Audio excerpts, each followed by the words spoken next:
Okey, Assalamualaikum dan salam sejahtera. Jadi hari ini kita lanjutkan lagi pembelajaran kita dalam bab 6 iaitu cabaran selepas pembentukan Malaysia. Okey kelas, kamu sudah belajar dalam bab 5 iaitu pembentukan Malaysia. Okey, yang kita tahu melibatkan gabungan antara Persekutuan Tanah Melayu, Sabah, Sarawak dan juga Singapura. Okey, jadi pembentukan Malaysia ini membuktikan kejayaan kerajaan persekutuan menggabungkan 13 buah negeri. Walau bagaimanapun, negara terpaksa berhadapan dengan cabaran dalaman. Cabaran dalaman dalam negara kita sendiri. Kerana mempunyai penduduk yang berbilang kaum, latar belakang dan juga etnik. Dalam masa yang sama, negara perlu mewujudkan keseimbangan pembangunan dan sosioekonomi. Jadi, cabaran pertama yang paling utama ialah membangunkan ekonomi di Sarawak dan juga di Sabah. Selain itu, Malaysia juga menghadapi cabaran dalam bentuk politik. Dalam bentuk politik yang boleh menggugat perpaduan kaum. Dan juga ada ancaman daripada pihak komunis. Yang mencabar keamanan dan juga keselamatan negara. Jadi kerajaan persekutuan ini telah memainkan peranan penting dalam usaha untuk menghadapi cabaran berkenaan. Jadi hari ini yang kita mau lihat ialah cabaran selepas pembentukan Malaysia. Okey kelas, jadi intipati pembelajaran kita pada hari ini ialah yang pertama sekali cabaran dalaman Malaysia. Kita akan lihat apakah cabaran yang dihadapi. Kemudian pemisahan Singapura. Kita tahu pembentukan Malaysia memang melibatkan Singapura.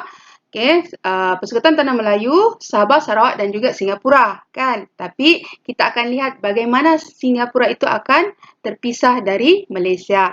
Ketiga, menangani ancaman komunis. Cikgu harap kamu masih ingat lagi tentang komunis. Keempat, isu pembangunan dan ekonomi dan juga tragedi hubungan antara kaum. Jadi kita ada 5 perkara yang akan kita pelajari dalam bab 6. Okey, jadi yang pertama kita akan lihat apakah cabaran dalaman Malaysia ya. Yang pertama sekali cabaran pembangunan dan sosioekonomi di Sarawak dan Sabah. Jadi pembentukan Malaysia ini telah menawarkan peluang yang lebih luas kepada semua negeri. Tidak pilih kasih bukan hanya tertumpu kepada Tanah Melayu tapi sebaliknya kepada Sabah dan juga Sarawak. Jadi hasil bahan asli yang disumbangkan oleh Sarawak dan Sabah meningkatkan jumlah ekspor negara. Jadi bahan asli Sarawak dan Sabah memang ada sumber asli sendiri seperti petroleum, kayu balak, koko. Jadi bila penggabungan itu berlaku, pembentukan Malaysia itu berlaku, maka sumber hasil ataupun sumber bahan asli di Tanah Melayu itu bergabung dengan sumber asli dari Sabah dan Sarawak menyebabkan ekspor negara meningkat. Apakah dia ekspor negara? Ekspor ini adalah barang yang kita jual ke luar negara akibat permintaan dari luar negara. Jadi pengeluaran ekonomi bertambahlah dari getah biji timah sahaja.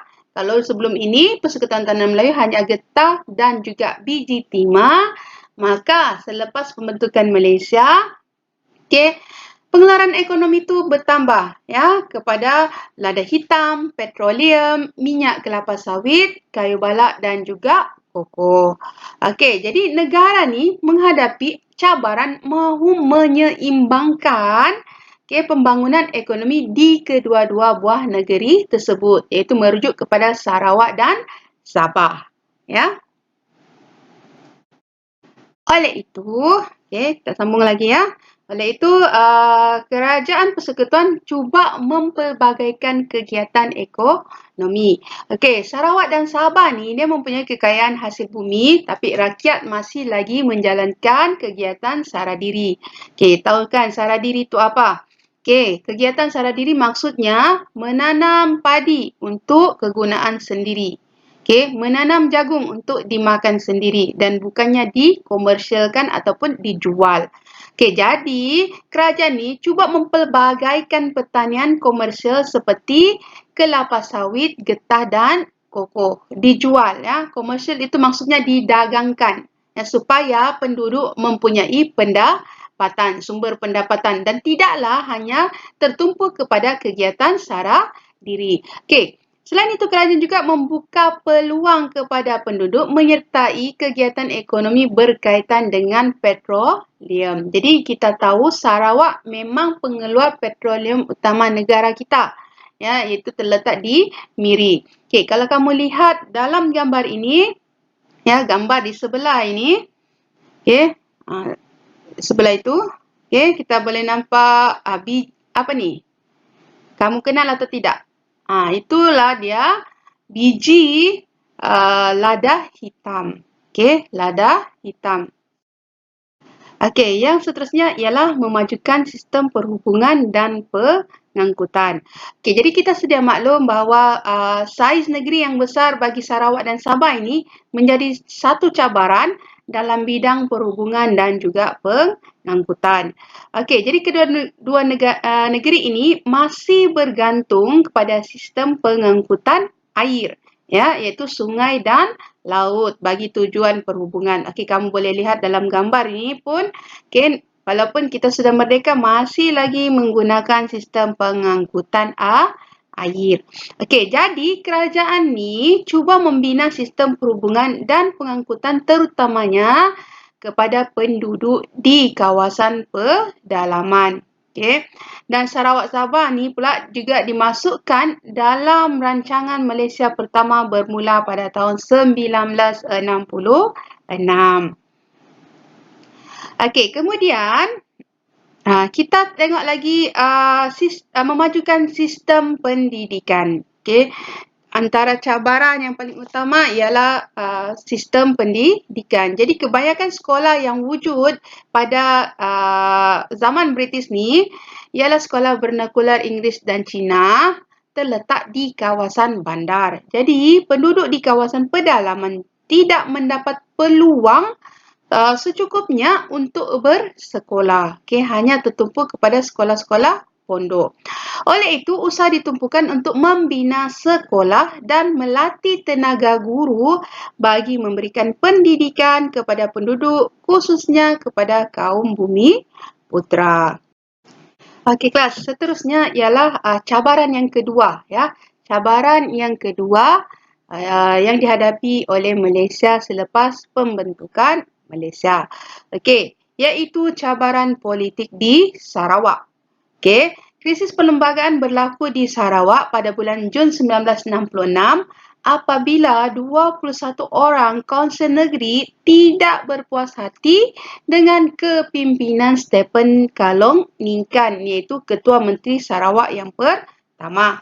Jadi, Stephen Kalong Ningkan ini pun mencabar tindakan ini di Mahkamah Tinggi Sarawak dan memenangi kes ini pada bulan September 1966.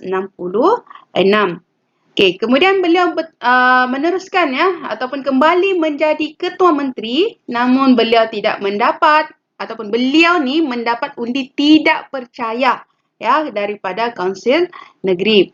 Jadi krisis ini telah menyebabkan ketidakstabilan di Sarawak yang mengancam keselamatan dan juga keamanan negeri Sarawak itu. Jadi pada September 1966, darurat telah diisytiharkan di Sarawak. Okey, jadi Stephen Kalong Ningkan ini digantikan dengan Twi Sli. Kamu boleh lihat gambar itu ada dalam buku teks kamu muka surat 118. Okey, seterusnya ialah yang ketiga, cabaran perpaduan kaum. Okey. Usaha mewujudkan perpaduan kaum dan integrasi nasional ni merupakan cabaran besar yang dihadapi oleh Malaysia. Kenapa?